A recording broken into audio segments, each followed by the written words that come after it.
కురుక్షేత్ర మైదానంలో రెండు సైన్యాలు ఎదురెదురుగా నిలబడ్డాయి. అర్జునుడి కోరిక మేరకు శ్రీకృష్ణుడు రథాన్ని రెండు సైన్యాల మధ్య నిలుపుతాడు.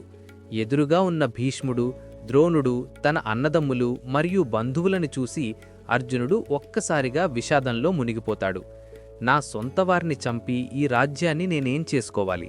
నేను యుద్ధం చెయ్యను అని గాంధీవాన్ని వదిలేసి రథంపై కూలబడిపోతాడు అర్జునుడు.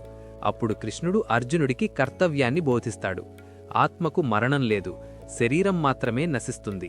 ఫలితాన్ని ఆశించకుండా నీ ధర్మాన్ని, యుద్ధాన్ని నిర్వర్తించు అని హితవు చెబుతాడు. అర్జునుడి సందేహాలను నివృత్తి చేస్తూ కృష్ణుడు తన విశ్వరూపాన్ని చూపిస్తాడు. ఈ సృష్టి మొత్తం తనలోనే ఉందని, పుట్టుక చావు అన్నీ తన సంకల్పమేనని అర్జునుడికి వివరిస్తాడు. భగవంతుడి తత్వాన్ని గ్రహించిన అర్జునుడు తిరిగి తన గాంధీవాన్ని చేతబడతాడు. ధర్మ సంస్థాపన కోసం యుద్ధం అనివార్యమని గ్రహించిన అర్జునుడు సిద్ధమయ్యాడు. కృష్ణుడు పాంచజన్యం ఊదగా అర్జునుడు దేవదత్తం పూరిస్తాడు. కురుక్షేత్ర మహాసంగ్రామం అధికారికంగా ప్రారంభమవుతుంది. ఈ వీడియోపై మీ అభిప్రాయాన్ని కమెంట్ చేయండి ప్లీజ్. సబ్స్క్రైబ్. జై శ్రీకృష్ణ.